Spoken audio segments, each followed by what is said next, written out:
Gare de l'Est for another French Friday and another day trip from Paris. Today, I'm going to a spot my patrons chose, that they voted for at least. C'est pas marché.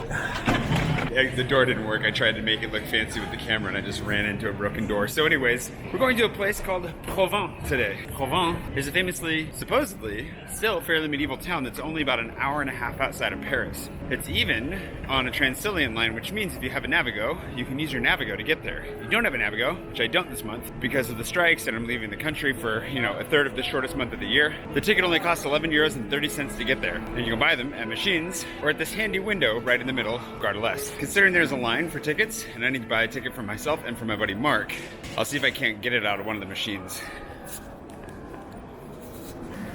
So for two people, round trip, 45 euros and 40 cents. Just make sure if you go to the window and you ask, you don't pronounce the S in the name. It's Provins, not Provence. If you go to Provence, it's gonna take you all day to get there and back because it's in the south of France. I don't know if that's a common mistake or not, but I was mispronouncing it and I, live here, so Provins, don't say the S. Classic rule in French not to say the last letter of any word, but I was screwing it up. Anyways, let's grab our tickets.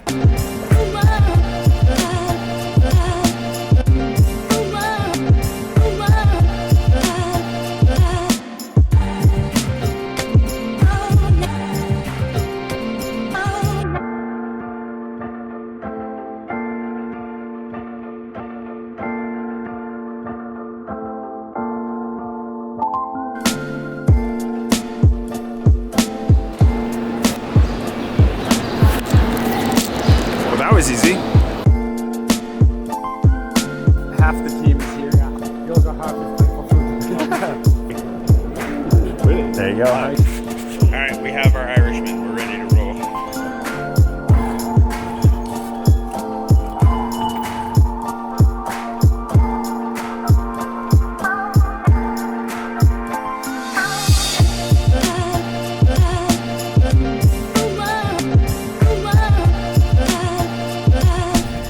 None of us have been to Provins before, so we're going to be exploring this together. Who knows what we'll find?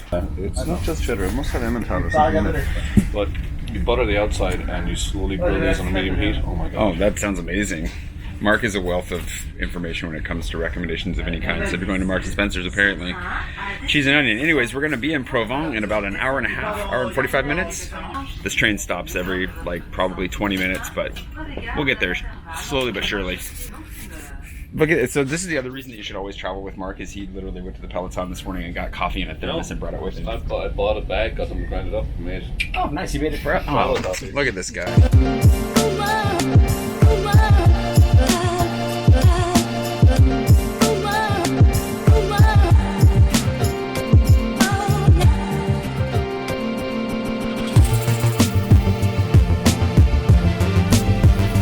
Welcome to Provins.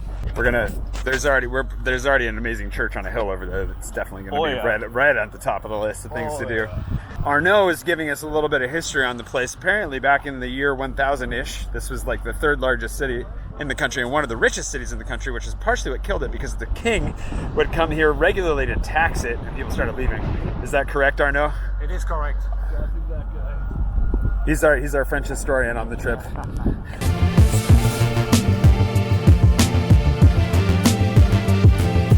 The town only has about 11,000 people. It's not very big, so we figured let's just walk across the Fausse Rivière, the false river here, and make our way uphill. We'll get to the church, check things out. There's some ramparts to see, but it's Sunday as well, so everything's going to be super chill, possibly closed. But we're here to see some fancy buildings from the outside at least, and we'll see where things go from there.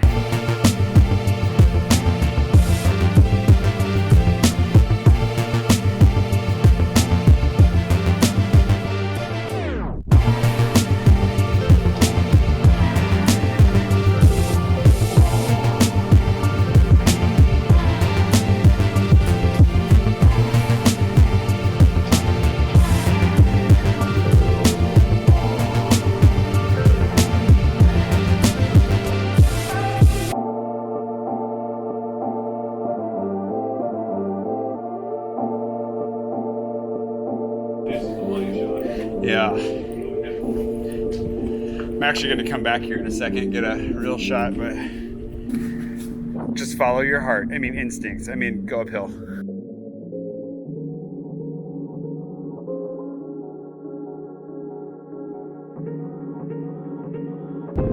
Is it? It says it's open, but. Oh.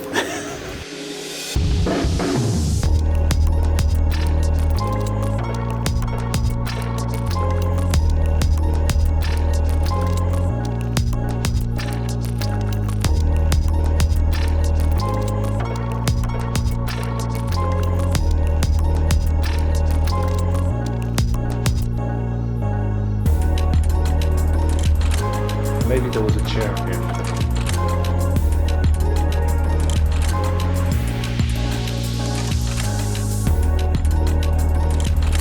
So a lot of the windows in here are stoned up.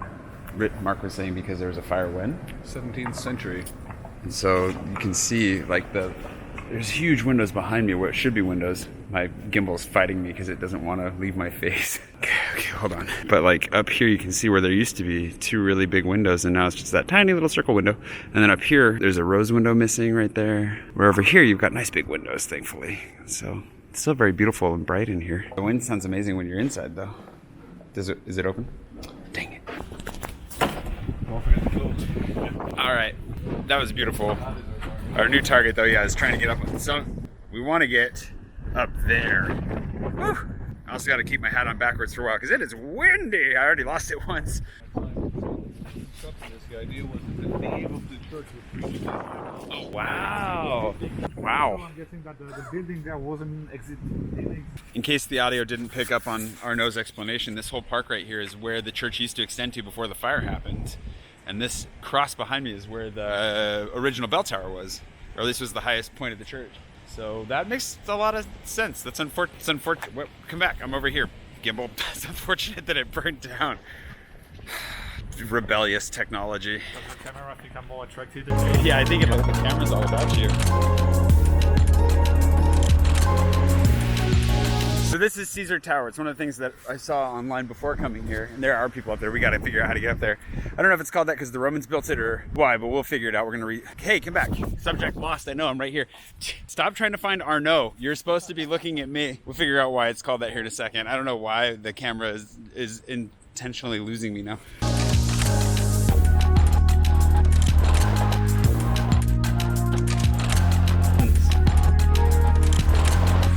It was not named after the Caesar. The Caesar is the last name that it got.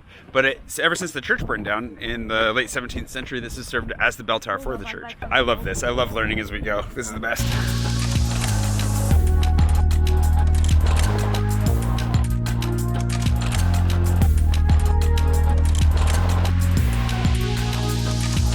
All right, here we go. It was €4.30 per person. It's a 30-minute visit, apparently. And it starts with a cutaway to explain how this is the only known example of a tower that is octagonal, but built on a square base, which we're learning as we go. I'm just repeating what I'm hearing at this point.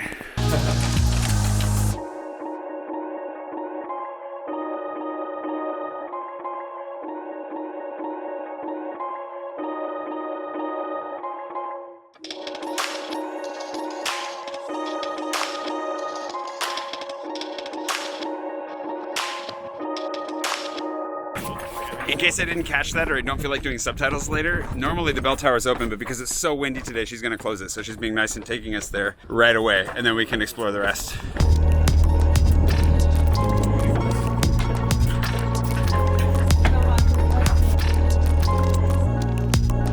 Okay. Whoa. Whoa. Okay, this is tiny. I went left. You can do whatever you feel like. And the narrowest, most treacherous stairwell award goes to Provins. Whoa. Are you on the other side, Mark? All hot and bothered, you mean? Oh, yeah. Oh, wow. Okay, the wind is a problem for sure. We finally met in the bell tower. How romantic. You wouldn't want to be too big trying to make it up them stairs. No. Ring the bell, but how old they are. Oh, how old they are. Oh, yeah. Like, I don't know. So this served as the bell tower for the last 330 years or whatever, but yeah, that's a great question. This is just a random aside, but for the Notre Dame fire, this place shows you exactly why the fire in Notre Dame is so dangerous, because everything built around the bells is made out of wood. And if the wood catches on fire, disintegrates, the bells fall. These bells are tiny, they're not going to do much damage, but the bells in Notre Dame are massive and would have absolutely destroyed the tower. So this is a great little just object lesson in why you don't want your bell tower to catch on fire. One of the ones in Notre Dame was 13 tons. 13 tons? One bell. Jeez. If that fell, that was going to shatter the building. That would destroy everything. Nice of her to let us up here. She probably wants to close it, so we're going to get out of here. I'll focus. Square and then make our way back. Sure, that we seems can. like the edge of where we want to visit. This is how we make plans. We get to the highest point, survey the land, and then That way. That way. Okay. That looks pretty.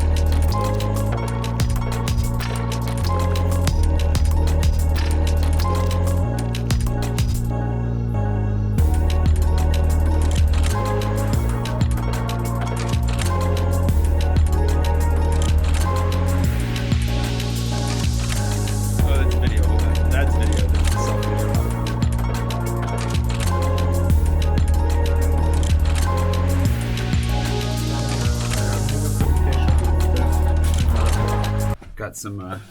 We're exploring the different prison cells. Oh, that's how the doors looked. Yeah. And that's how we got locked inside of an ancient French prison. Mark, if I miss the rug. Oh, that's where we came in. Kicked us out right at the entrance. Why does it want to follow my face? Look at me. I'm the face you're supposed to detect. Ooh, is that a well? Yeah, you can see the water.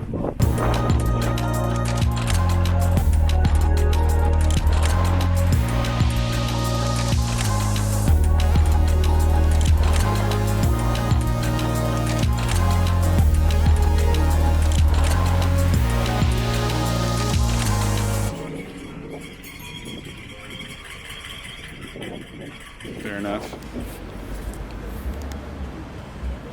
Street soap. Mango though. I've never seen soap samples left out on the street for passersby. Oh, while we're here. About rosé samples.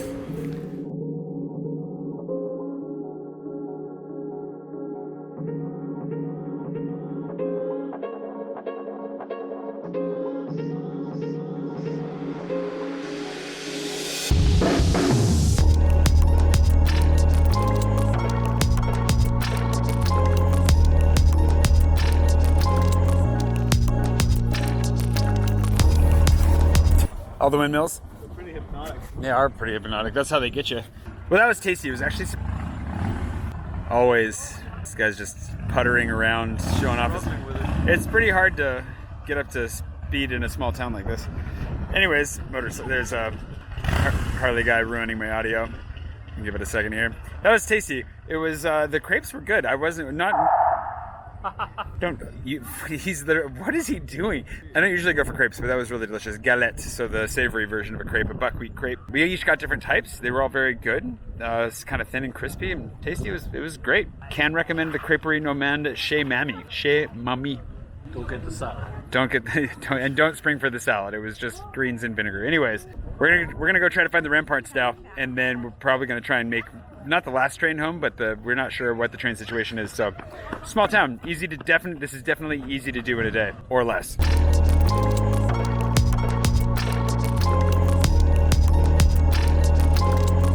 Should we go to these stairs right here?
Forgot Yeah, I forgot that today was the day that the storm, not just the Brexit storm, but there's a storm coming down from the UK today that apparently like all the orange departments are in high storm alert, which are we in? That explains the oh, cool. Hey, there's a trebuchet. If you want to look it up, Provins has its own medieval festival every year as well in the spring, later in the summer when you're probably coming, like Arnaud was thinking maybe in May. They've got this whole setup for the ancient weapons of war, demonstrations, things like that. So there's a lot going on out here. If you come in the spring and the summer, you'll probably be able to do more than we can. Right now, everything is closed, but probably won't last too long, assuming that the wind doesn't knock everything down.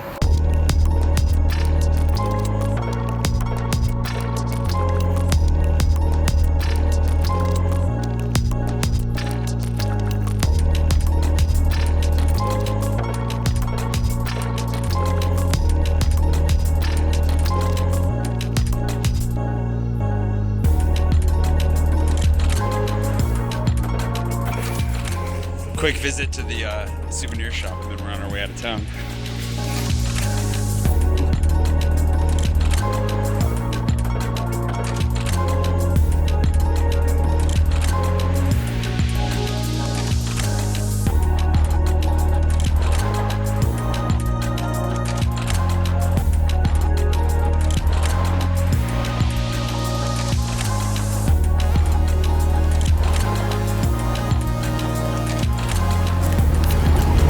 We've been walking towards the train station, but we're looking for a place where these two can watch the rugby match.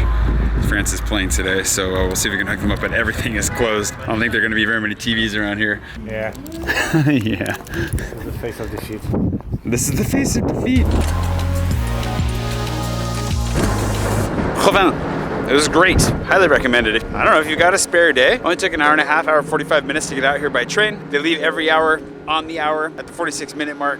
Lots of photo opportunities. Delightfully winding streets, beautiful old buildings. The church was amazing. The tower was amazing. Highly recommended. Arnaud, would you recommend coming here? It's really good, and you're pointing at the wrong direction.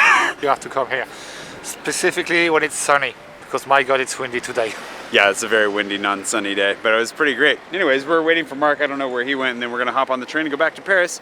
Hope you enjoyed this. If you want to see more, obviously you can subscribe to the channel, but we're going to be doing more of these videos, day trips from Paris. My patrons were the ones that got to vote for this, so if you'd like to be able to vote on the next place that I go for a day trip from Paris, make sure you join us over on Patreon. You can find out more about it over there, patreon.com/Jay Swanson, and we'll see you, hanging out around Paris. I don't know, I'm out of here.